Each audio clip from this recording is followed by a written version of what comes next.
This is Blade Method Mindset, episode 9, with Corey Allen and me, Chris Trainer. Hello, Corey. Hello, Chris. And we have two very special guests on the show today, the Baker brothers, Josh Baker and Seth Baker. Josh is the older brother by how many years? 6 and some change. Oh, wow. Yeah, he's really old. Really? So, Seth, you're my age, though, right? I'm 35. Yeah. Oh, no, I'm not that. I'm not quite 35. Not quite a master. Seth, you're a master, dude. Yeah, I know. It was great. I could start scaling workouts. No, not yet. You got about 15 more years. That's true. So I think that I originally told you guys that I wanted to have you on the podcast when we were in Havasupai. Yeah. We went and hiked Havasupai Falls in July.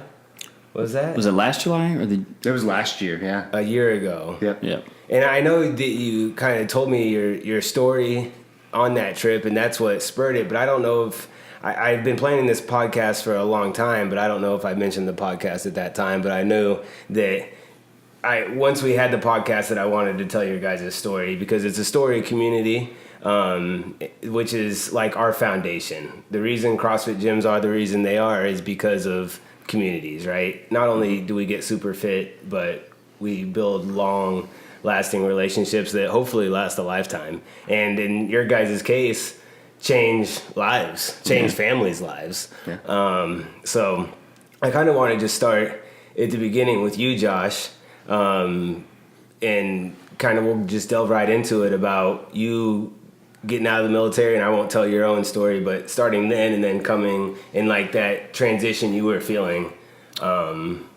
post-military and then getting into Blade, moving to Phoenix. Yeah. So I was. We were in Germany, in Stuttgart, Germany, and I'd come down on orders to Fort Bragg, North Carolina.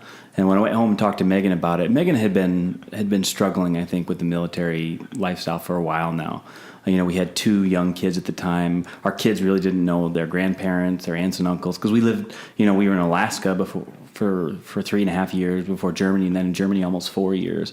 So we'd been away a long time, and I think she was fatigued. Being a parent's hard, and she was doing it alone. So I think that just kind of led her to making the decision that she just wasn't going to do it anymore. And so when I came home and told her it was going to be Fort Bragg, she just said, I'm not going. I'm not going to do that. So you were in Phoenix. We were in Germany. You were in Germany, and then you were moving to Fort Bragg. Right. So we just came down on orders that would be our next duty assignment. And so then it was a mad scramble. We didn't really have plans. We weren't rooted anywhere. We knew someplace we wanted to be. We knew Phoenix was probably top of our list. Denver was a good choice. And we were also looking at Portland and Seattle. Just some cities we'd been to and spent time in that we enjoyed. So I started looking for work right away. I started the paperwork to get out of the Army because that's a long process. And then it turned out that the university here had an exciting opening. And so I applied for it. I flew into Phoenix and interviewed, and they gave me the job right there on the spot. And then it was like a 6-month period waiting to get here. So people know that you're an eye doctor. Yeah. And that's what you did in the military. For the first half of my Army career, I was basically seeing patients, running clinics. The second half, I was more of an administrator. I was running hospitals and managing staff and those type of things. So I was still seeing patients, but my primary role was, clinic chief and, those type of command stuff in the Army. So it set me up perfectly for administrative positions outside. So that's what I was looking for. And so this job here was just great. So Megan actually left ahead of me. She came a couple months ahead with Caden and Elena, and they lived with you guys in Tennessee, right? They stayed with mom and dad for a while. And then in March of 2013, my last day was March 7th. Flew out, landed in Phoenix, and I started March 11th at school. So we didn't skip any time. We're right into it. And the transition, I didn't deal with it well. The culture shock. So it was 10 years in the Army. And the culture shock of going from being around only Army, like I wasn't around civilians ever. All I ever communicated with, talked with was active duty Army personnel. And so when all of a sudden you're thrust back into this environment where the Army personnel or military personnel in general are few and far between, the culture it's hard to describe. It's a shock. And I didn't adjust well. And I didn't adjust well even at work. I was struggling at work. Like, even the way we would communicate with each other in the military doesn't lend itself well sometimes in the civilian world. So I was struggling. I think that's a global struggle. I mean, I think that's something that anyone that spends 4+ years in the Army, someone that does multiple years in the Army, they struggle with that, getting back into the civilian world. It's an epidemic, really. Yeah.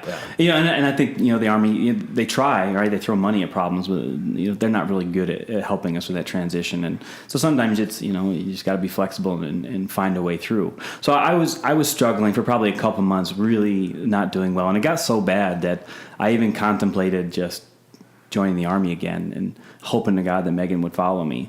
So I started talking to some of the guys back in the military, saying what would I have to do to come in, what rank would they let me come back in at. And then I don't know if Megan knew that I was struggling so much. I think she knew I was depressed and not handling it well.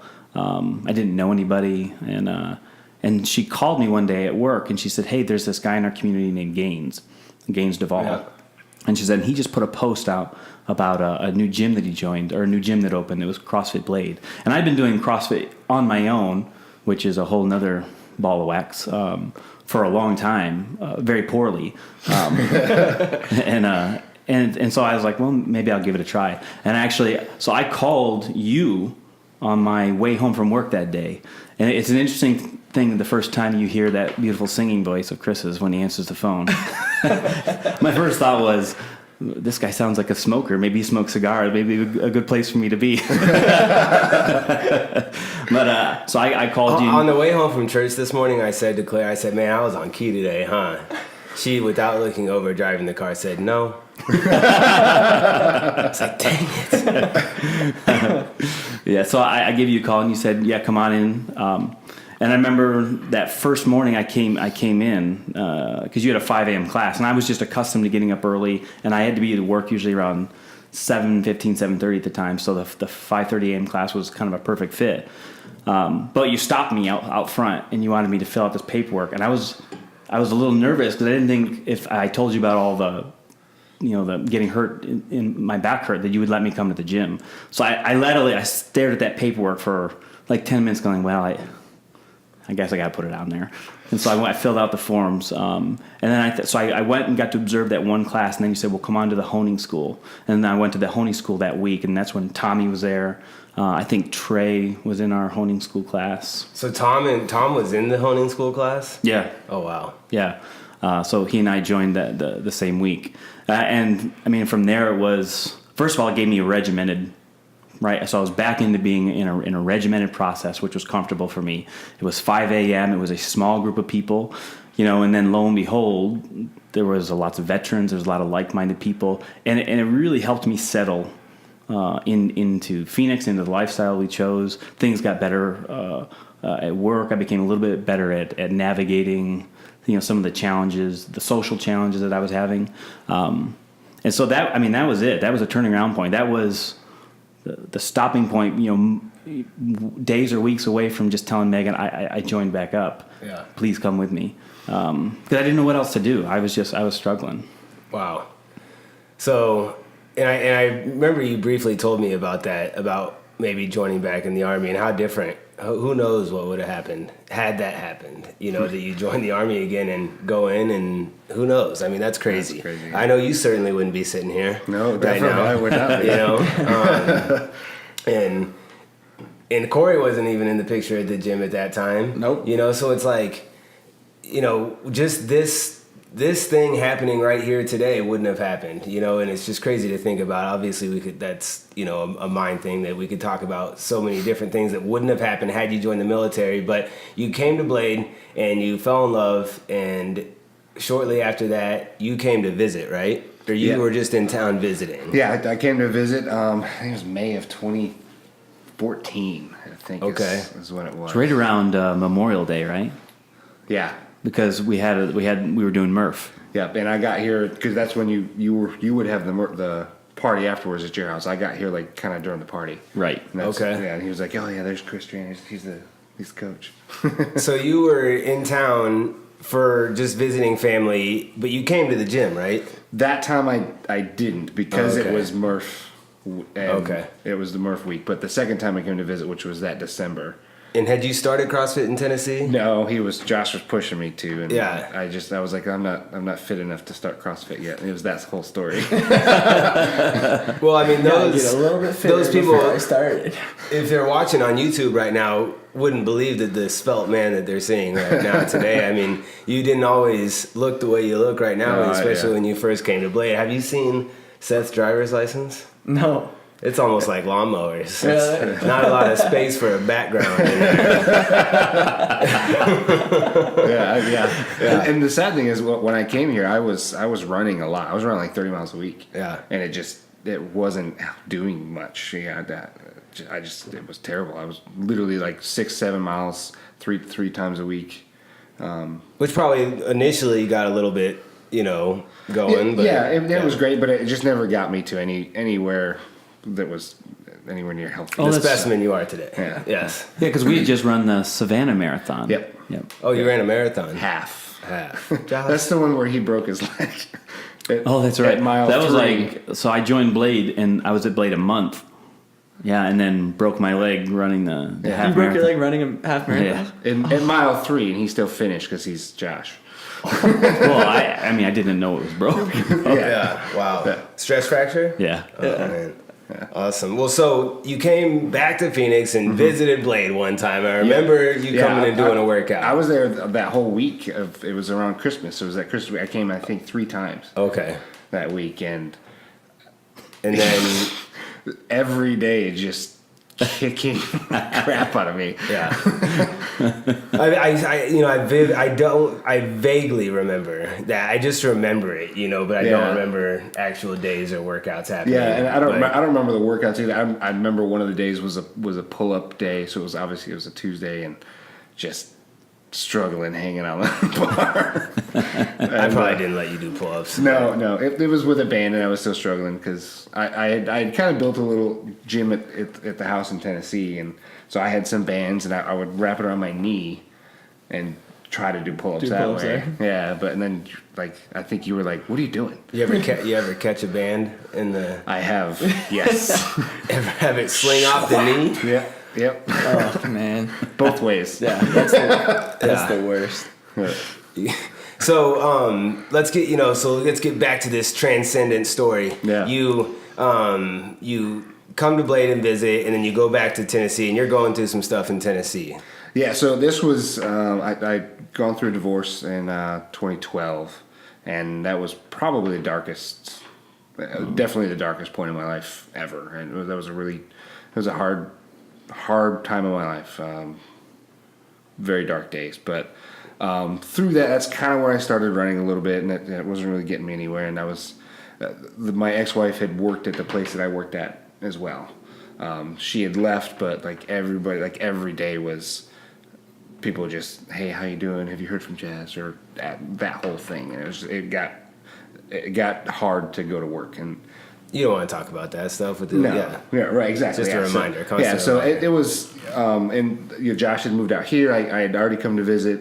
We hiked Camelback, and we love hiking and all that stuff. And it just made sense. I'm like, okay, I want to try to get out here. So in January of 2015, I got a call from a guy that I had done some business with, and he said, hey, I've got a position. Would you be willing to leave your work? I said, as long as I can work from Phoenix. And he said, you can do that. I was like, okay, cool, I'm in. So I made that transition in, I think it was April, end of March, beginning of April. And actually, when I told my sister and her husband and kids were living with my parents in Tennessee at that time. They had moved down, and I told them, I was like, "Hey, I'm leaving Tennessee. I can't stay here anymore. I'm gonna go move to Phoenix with Josh." And Aaron was like, "I'm going to." Just immediately, I was like, "I'm going to." I was like, "Okay, cool." So we actually caravanned out at the same time. Josh let us stay with him for, I don't know, it was probably 3-4 months, maybe more. Then I found a house, but as soon as I got here, I lived, staying in Josh's basement for a few months, and every day he's like, "You should come to the gym with me. You should come to the gym with me. Come on, let's go. You gotta come to the gym with me." And I still wasn't fit enough yet. So I think I held off about a month and a half. Yeah. I joined at the Longer than I thought you would hold off. yeah. I joined.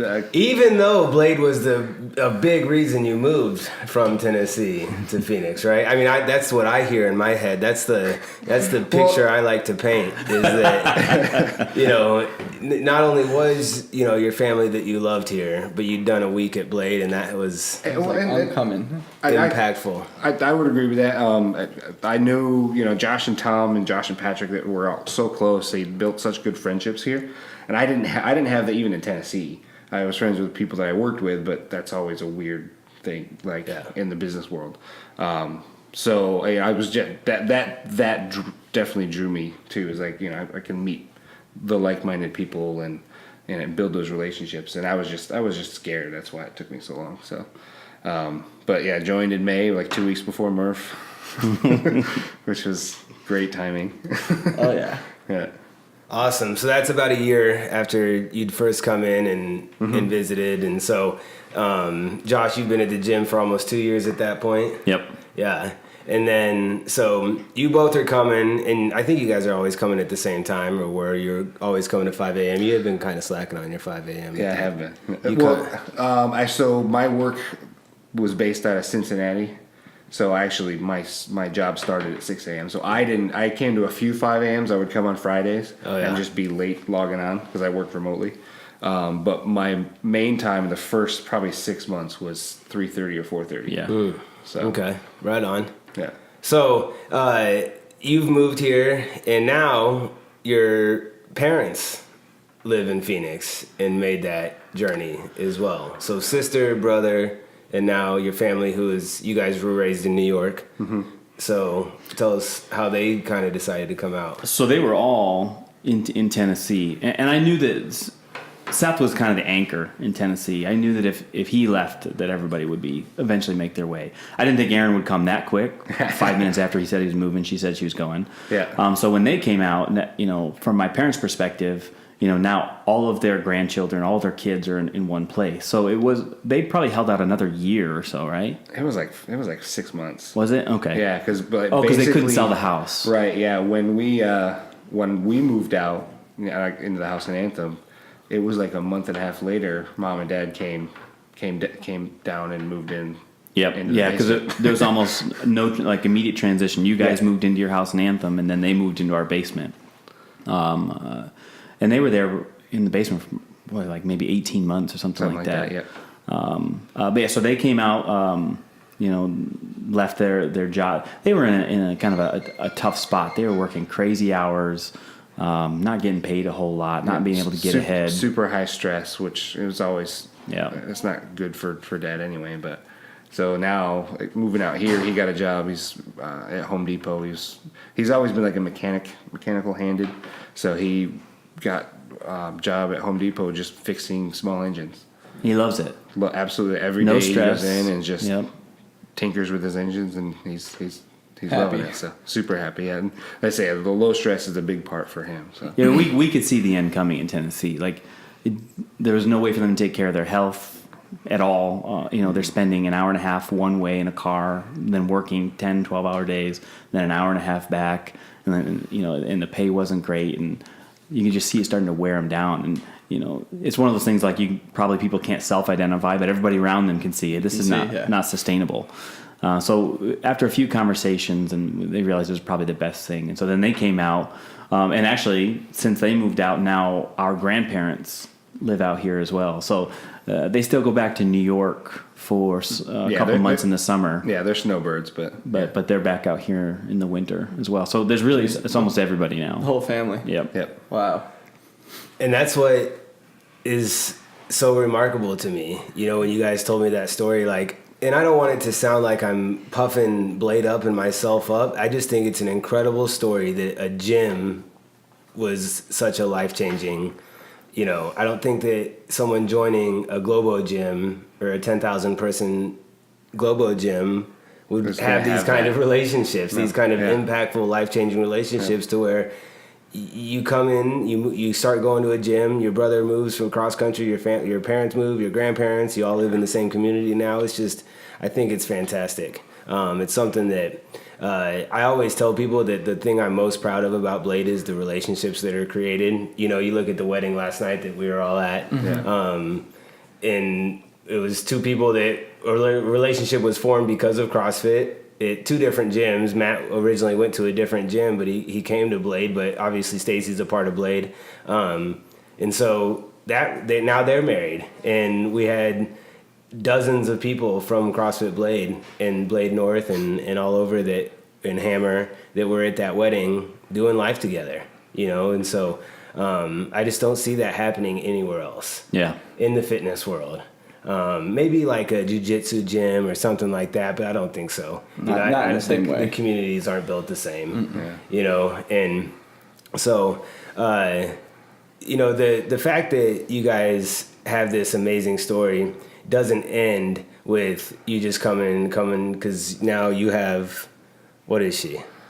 Fiance? Is she a fiance? Yeah. Fiance. That was the French version. She's a fiance. La Croix. Your fiance. Yes. Yeah, Mariah. Which Who you met is at the gym? Right? Yeah, yeah. We actually, the first time we spoke, we had met, and I had talked to her a few times. She's gonna hate me for this. I had said hi a few times, and she just turned away and walked away. it was before the transformation. It was mid transformation. Mid-transformation. But we actually, the first time we really spoke was actually at the inaugural Blade Games. So Which she was the scale champion at that. she one. was. Yeah. So you tried unsuccessfully, and then tried again. Yeah. And she agreed to go out with you. She did, yeah. And actually, her sister Taylor, who was also at the gym at the time, was like a big help. She was kind of prodding Mariah. I was like, "That's a really nice guy. You should talk to him."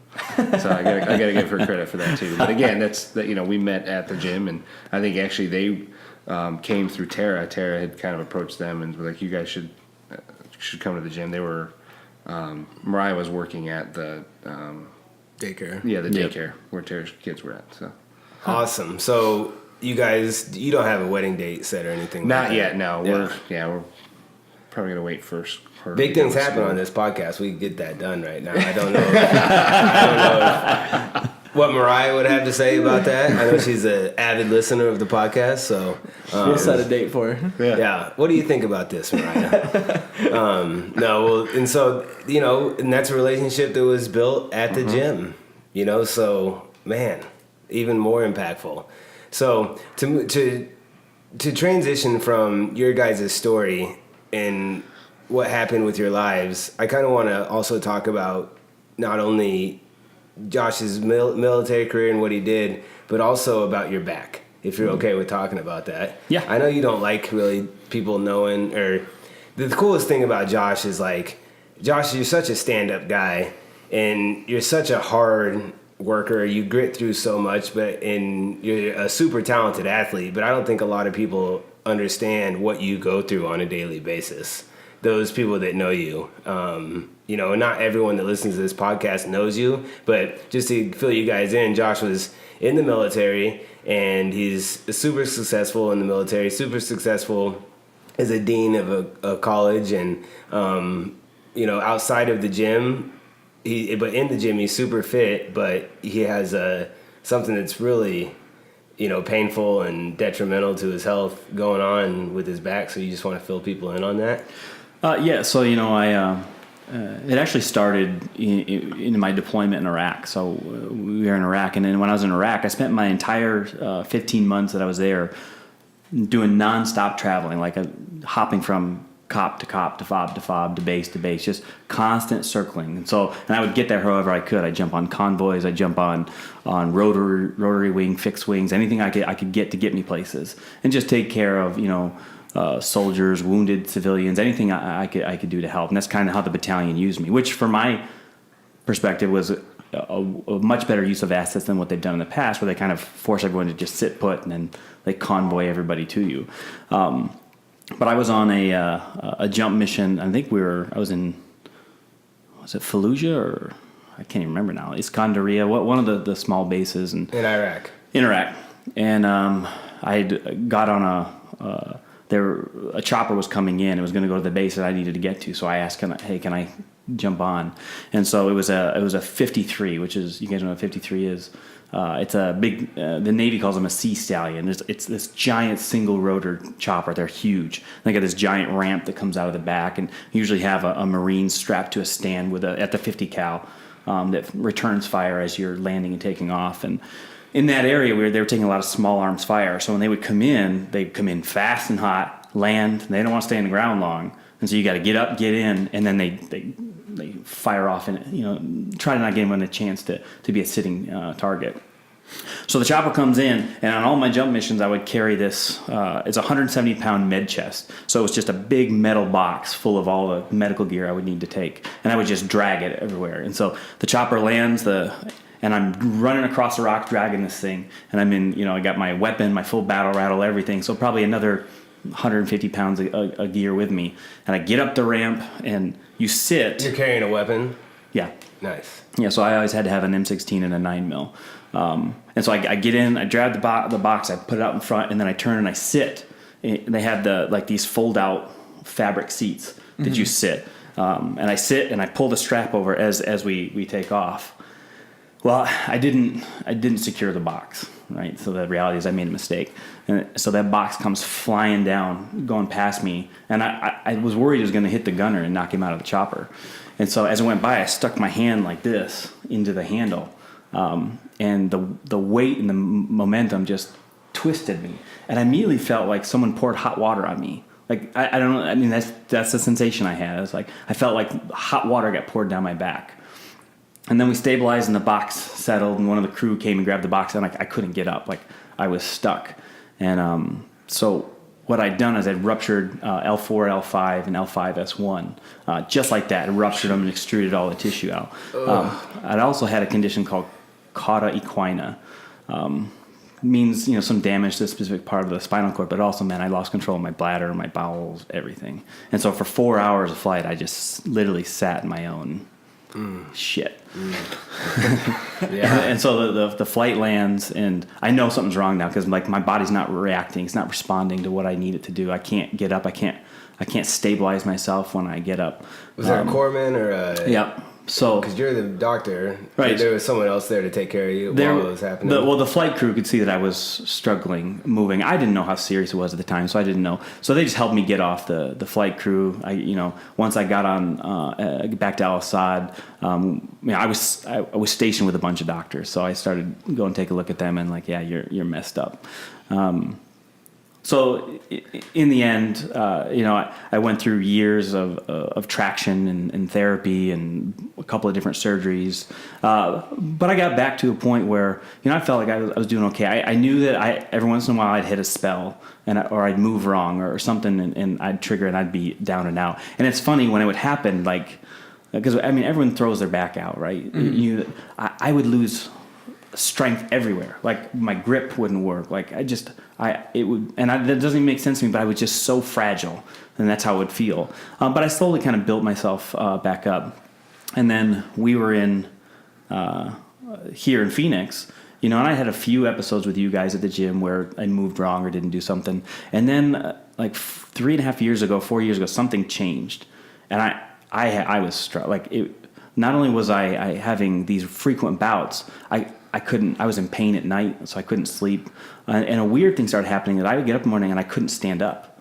And so I'd have to I'd get to the floor and I'd use like my body weight to force my back to straighten out. And it kept getting worse and worse. And I'm going to specialist after specialist, talking to people in the gym, seeing if they know something. Couldn't figure it out. And I think the breaking point was... You're gutting out workouts during this time, too. Yeah. You're still coming into the gym. and so there'd be times when you just go down. And I'd be coaching a 20-person class or whatever, and, Simmons or one of your buddies would look over at me. I'd be like, he doesn't want my help. He's going to get through it. But, yeah, keep going. Well, it's interesting because, like, I tell Seth this, like... If you rank your 10 most embarrassing moments in your life, 4 of them have been at the gym. And just getting my body would just give out on me. So I equate it to like, Corey, in one of the podcasts you were talking about how I think it was the burpee and the clean workout, and how you knew that like you knew your capacity and you were just going to go out and burn it on this one, right? We all have this sense of, we know our capabilities to a certain extent. We know sometimes you can go a little bit too hard, or maybe you don't pace yourself quite right, but you have a sense of where. I think about it the same way. Like if you go into your bedroom right now, like before I go to bed, when we turn the lights off, it's pitch black, but I just close my eyes and I can walk right to the bed. I don't run into any stuff because you're familiar. You know the environment. Right. What it's like now for me is I turn off the lights and everyone move the furniture around. So I never know. I don't trust myself anymore. So if I push too hard, or I think everything's fine, and all of a sudden the bottom drops out and my body gives out completely, and it's humiliating, and I'm flopping around, and I never know when it's coming. So I always have now this overwhelming like apprehension about it's humiliating. I can't stand it when it happens, but I also don't know when it's happened. So it's curbed my ability to push myself a little bit because I'm afraid, and that's what it is. But so I was having these episodes routinely, and I think the worst it got, there was like a week period where I had to have Megan help dress me, and that was humiliating. I didn't enjoy that. So like I couldn't reach my own feet to put my socks on, and so that's when we're like, okay, we got to get serious. And so I talked to Amber, and Amber put me in contact with a specialist, and I went out there, and I've had Amber's a member at the gym. Yep. Back doctor. So she sent me to this amazing surgeon at Scottsdale, and so he went and talked. He did. I've had more imaging than you can ever imagine. But he's like, I want to try one other thing. So he did this special imaging where like they would put these needles into my hip joints, and they would inject dye, then set me into a CT scan, pull it out, inject more dye, move the needles more, and back and forth. And so it was this kind of really unique CT scan that he did, and he was really looking at my lower back and Is my. that like a PED? It wasn't a pet. I should have studied my medical records before I came. I can't remember what it was called. But I have a meeting with him, and he pulls up, and of course he hasn't looked at the scans before. He's going to do it right there. And he looks. He calls up the images. He's looking at it. He turns, looked at me, and he goes, "Have you ever seen a rheumatologist?" I said, "No." He goes, "I have a friend. You need to go see him right away." And so he schedules me an appointment with a rheumatologist. Well, rheumatology here in Arizona. It took us like 4 months to get an appointment. So I finally got an appointment, and I was in the room not 20 minutes, and she's looked at all my radiographs, looked at some of the blood work she'd ordered, and she says, "Have you ever heard of this condition called ankylosing spondylitis?" And immediately, I treat patients with this condition all the time, but I never put everything together for myself. And so what she told me is that I had ankylosing spondylitis, and the reason it took so long to find out is because the Army, we always just chalked it up to the injury in Iraq. So they never looked. They never did any more digging. They're like, oh, his pain is from that, not from this disease.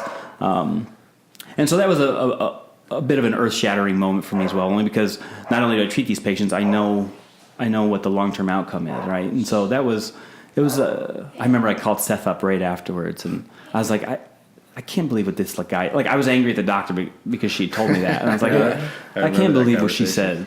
So it took me a while to come to terms with it. But I'll be honest, it's also been a bit of a relief because I thought, what the hell's wrong with me?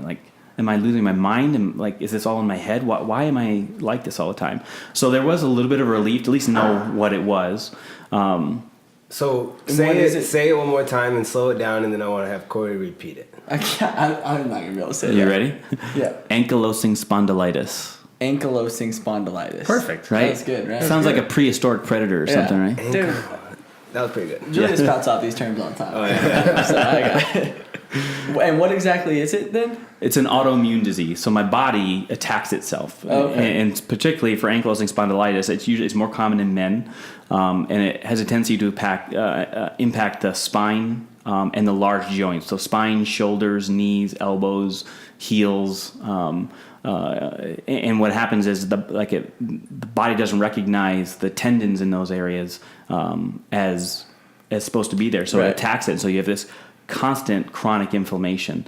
And as the body tries to heal from that inflammation, it forms bone. And so you start to, all those joints start to fuse, the bones become fragile and brittle. One of the big risks for patients is compression fractures. So doing heavy squats could potentially, cause the vertebrae of the spine to shatter. So there's some changes that eventually, as it progresses, I'll have to make. But the good thing about it is, one of the most important things you can do with the disease is to stay active. So the days that I don't get to the gym are my worst days. Like even if I feel awful in the morning, if I can get in and get moving, I do much better. You feel better throughout the day. Yep. Which is something that we've talked about before on the podcast. Yeah. Is that just get in there. The hardest part is getting there. Everything's taken care of for you when you get there, but you're going to feel better.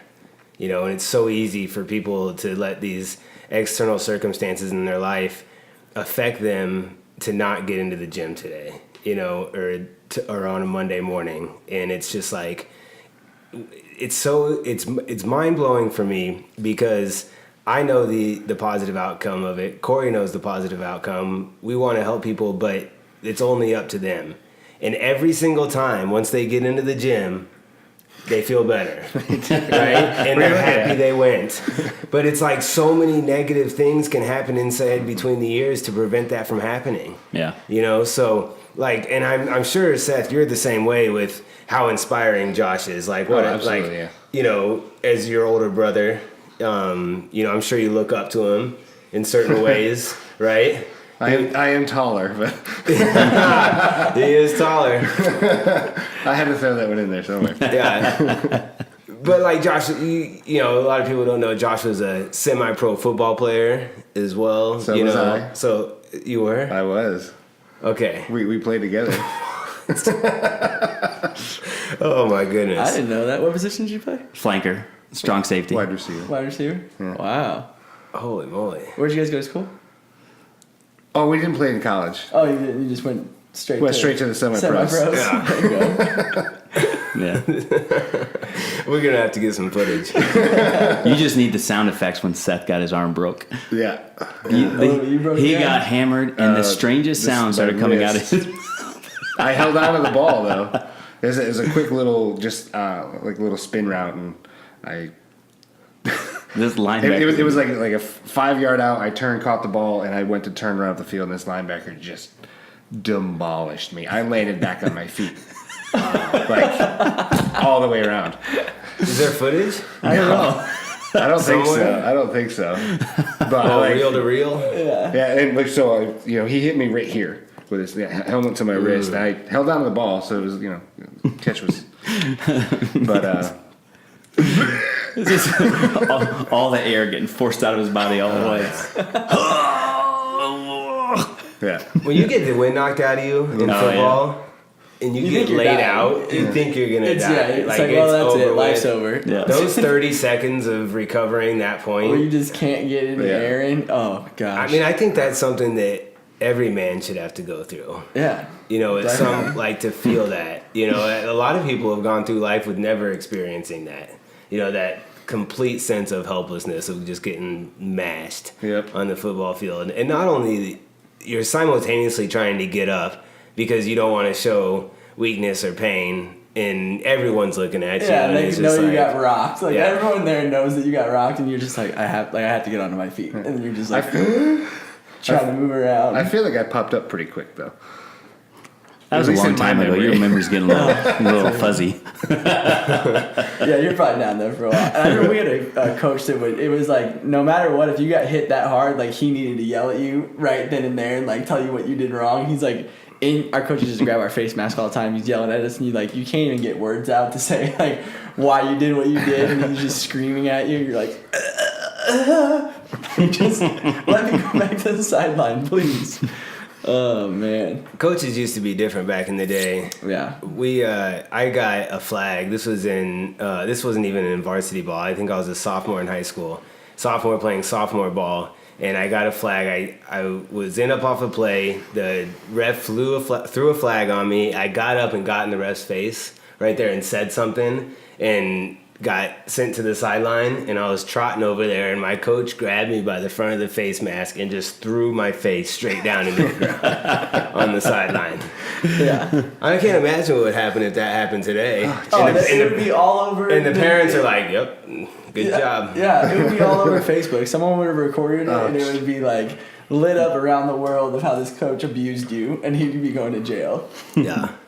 Not in Lawrence, Kansas, sophomore football. Yeah, right? No, not back in us. But I think what I was getting at before we got the discovery of Seth playing semi-pro football, which I still can't get over. Hey, but I was a big boy. yeah, but wide receiver, I mean, that doesn't even make sense. Besides Josh, I was the smallest person on the field. I was like defensive tackle, maybe. No, these guys were giants. Even the quarterback was bigger than me. Jeez. Yeah, they were big boys. Yeah. Yeah, I mean, we're just like a bunch of Jareds running around. Yeah. Yeah. Well, so what I was going to get to is, and I know you hate hearing this, Josh, and I can't even look at you when I say it, but every time you went down in the gym and I knew what you were going through and didn't want to say anything, like, that's provided me with a lot of inspiration over the years for myself when I get in pain in workouts or I'm feeling sorry for myself. Seeing you work out with what you're overcoming on a daily basis is truly inspiring. It really is. So, a lot of people can say that Corey is inspiring or I'm inspiring or whatever that is. Our members provide that inspiration for us and you tenfold, when I just see it crippled down to the ground in the middle of a workout where I knew, because of the type of guy you are, how bad you wanted to keep going. And not only keep going, but win and do well, and for certain beat Seth, and so... I think I got you on one workout. Was it a rowing workout? Rowing, biking, and running. Yeah, he always smokes me in biking and rowing.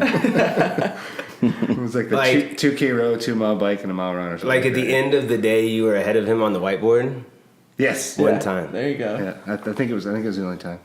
Wow. Let's reprogram that workout.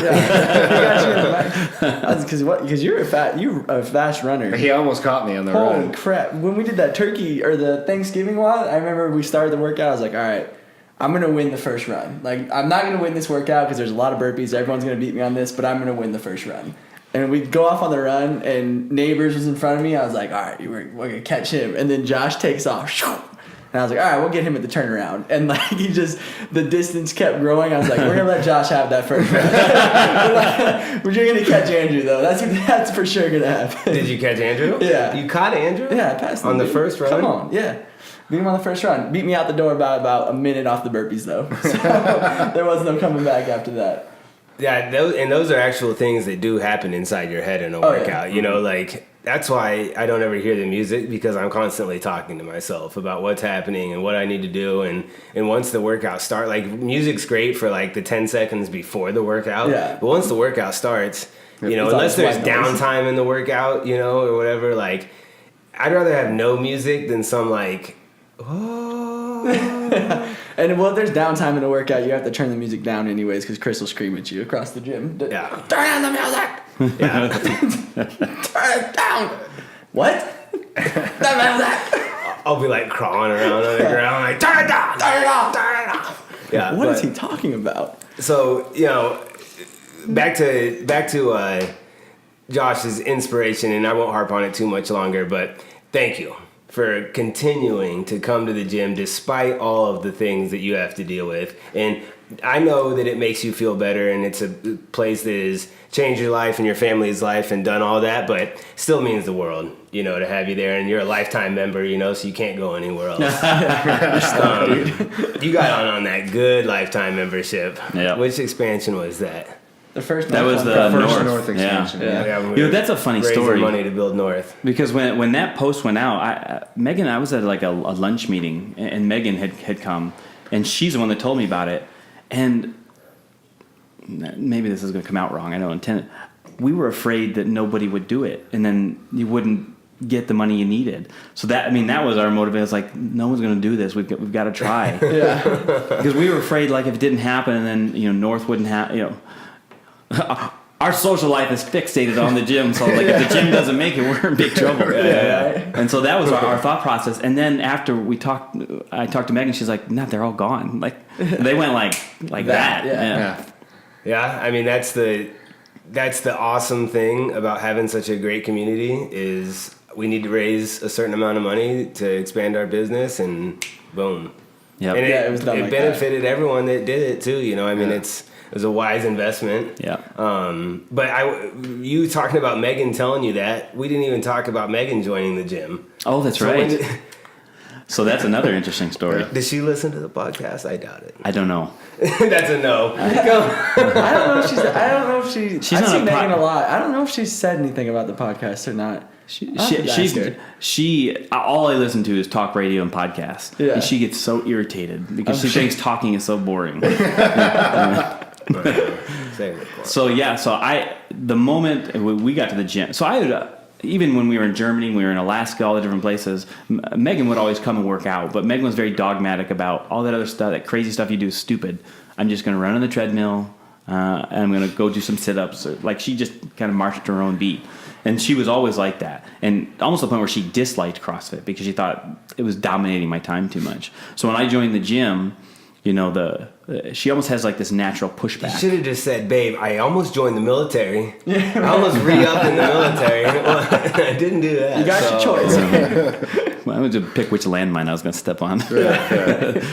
So I had been nagging her for, I think it was a year before she eventually joined. I was nagging her the whole time. And she was adamant that she wouldn't. And so much that, like, if there was social events, she didn't want to go because she felt like that was like in somehow being like her endorsing me spending so much time at the gym. It wasn't until so I was probably done having kids. We had Caden and Elena. They were great. We were finally getting to the point where we could sleep again. But she definitely wanted to have one more. So I think secretly so did I. So I traded.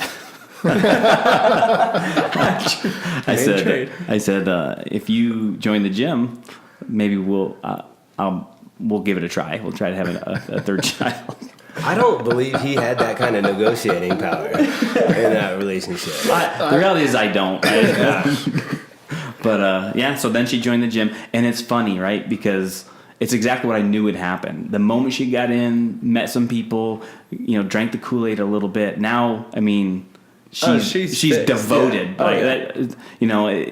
If she doesn't get a workout during the week, she's gonna find a way to do it at home. Like she has drank the Kool-Aid. Oh yeah. Lock, stock, and barrel. And she goes to we'll have pull-up workouts, and she'll rip her hands are just shredded, and I'm like, Megan, please just do ring rows. Like, let's cut the madness. Like, this is enough. And she's like, I just have 2 more. I was like, 2 more? It's 50 more pull-ups. It's not like you got 3 more pull-ups and the workout's done. She's like, well, I only have 2 more rounds, and she's just bloodied hands. I'm like, please just move to the rings, and she won't. She'll just fingertip pull-ups until it's over. Well, when you work that hard to get your pull-up, right? Yeah, that she had to, you ain't letting that go. Yeah, I'm not taking that away from her.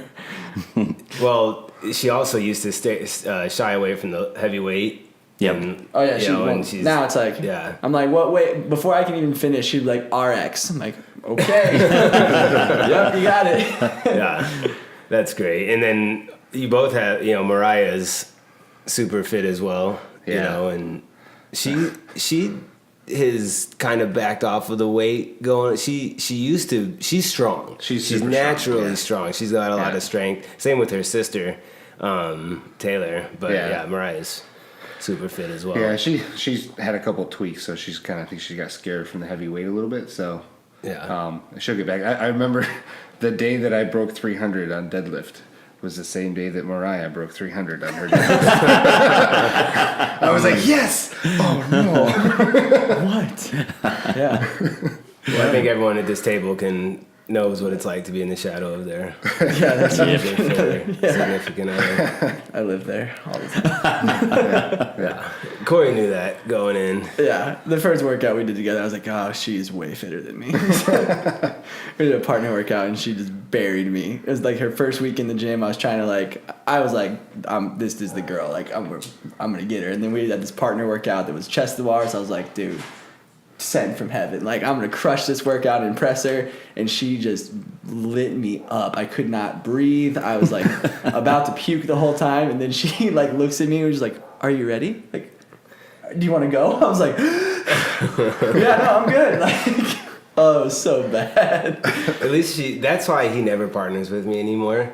Because even though Julia's a lot fitter than him, she doesn't yell at him. Like, Yeah, she doesn't know me. She just like looks so at his me with emotional the- stability It's much better. is much better. Like Patrick and Tom back on Friday. Oh yeah. Yeah, Patrick. That was the best part about Thanksgiving was listening to Patrick yell at Tom about sit-ups. So we didn't get that this year. Tom, come on.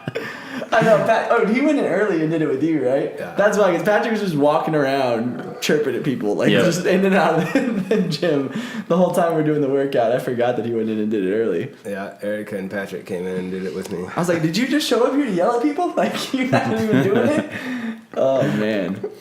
Well, before we get too much further down the road, I think we should talk about this dodgeball tournament that has been requested. Corey Mapes said that it's come from the community that they want to know why and when the dodgeball tournament left and when it'll be back. So we had a dodgeball tournament in 2013, right?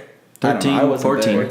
14 maybe. 2014. It just looked yeah, epic. 2014. Where we took everything out of the gym, we put up all the dollar matting around the walls and made it like a dodgeball arena. I mean, and we got jerseys, tank tops, and teams made, and the teams were the class that you went to. So Right. 5 a.m. had a team, 6 a.m. had a team, and B Money was the referee in a referee jersey, and it was just, I mean, it was everything that you could imagine a dodgeball tournament being like on ESPN. You know, I mean, it was epic, and I don't remember who won. Is that where Tony Simmons' profile picture is from? Mm-hmm. Is Yep. it that tiny tank top and Yeah. the short shorts? Yeah, and so we had that dodgeball tournament that year, and then we did I think the following year we did a tournament. Were you here for that one? Mm-hmm. No. Well, we did another tournament, and something happened with I don't know. Babe, you in here? Yeah. No. Did she say no? Yeah. Was there a complaint made about the dodgeball That tournament? was another tournament. We wanted to do one, but there was like a complaint that people didn't want to do it. Yeah, Well, there you go, Corey. I can't imagine. Multiple people. Multiple people? Well, then don't do it. Just don't sign up. Yeah. What about all the other people that want to do the dodgeball tournament? And I can't believe I've let something like that actually affect the outcome of us having a dodgeball tournament. So I'll have to get with the event planner over there and see if we can get that on the books for 2019. Especially in the new space, like, oh, it'd be epic. It would be big. Oh, man. Yeah, we'll get that done. Hopefully. No guarantees, but hopefully a dodgeball tournament 2019 will make a resurgence. And Nice. we'll figure out how we're going to make the teams, and we might just have people make their own teams. or That would something be like fun. that. So, Let's see if Josh can find shorter shorts. Yeah. I can. yeah, you better hope that you're at risk of something coming out of this sometimes. Yeah. I don't know how everybody wears those long. I know. I mean, I can't wear long short ones guy, either, but- but- I can't stand it. They're short. Yeah. Yeah. All right, guys. Well, that was a lot of fun, and I really appreciate you guys coming on. I feel like I could talk to both of you for hours and hours and hours. Anything that you wanted to say that you didn't get to say? We got some good embarrassing stories we could share, but we can probably. We'll share one. We have no time limit on these things. Like an embarrassing story of somebody else at the table that's not a Baker brother? Is it about, do I have Is it about Corey or me? You. Is it okay? Is Claire gonna get mad at me? No. Okay. It's a Havasu pie fail. Okay. Oh, what did I gotta hear this? I don't remember. I didn't fail at anything. That's what Chris said. Chris is munching. Seth, I didn't make it. What was it? When we were hiking back up from Beaver Creek, we decided to take the river up, and then we got stuck at that one section. So you gotta lay the story out. Oh, we'll do it together because I'm not a great storyteller sometimes. So we were down at so for those of you who haven't been to Havasupai Falls, there's a number of series of falls. It's like a 10-mile hike to get down to the main falls. Stunning, beautiful down there. But then you can actually hike down the river to a series of falls. They set down there we went to called Beaver Falls. Yeah. It was an amazing hike. And for some reason, we decided we were going to just walk back up the river instead of taking the trail on the way back, which, I mean, it was an amazing adventure. It was. We had to do some pathfinding, some interesting stuff. And there was this one, and with us, it was Seth and I and Chris, my wife, Mariah, and then 2 faculty members that I work with. And so we had to kind of pick and choose a little bit carefully, but we came to this one kind of impasse. And so you had to scale a vertical wall to move up to the next section, or you had to jump. What, by the way, Josh did because he's Josh. Yeah. Well, I didn't want to get wet again. Or you had to jump into the river, cross the river. But this section there was a fast moving section of the river right from where you're jumping, and you had to go about 10 feet, and then it was kind of a pool that was Calm. So Seth goes first. He jumped. No, Mariah went first. Oh, that's right. She was like, it was boom, the snake. just jumped in. Yep.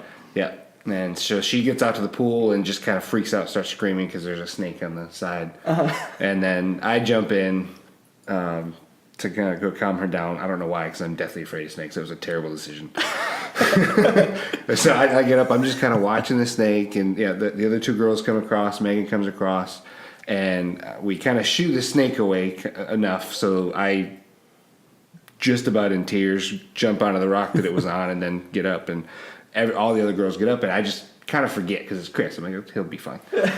And we all kind of trudge up the side, and all the girls are about maybe 50 meters ahead of me, and I'm walking away, and I just all of a sudden I hear this yell, "Seth, I didn't make it!"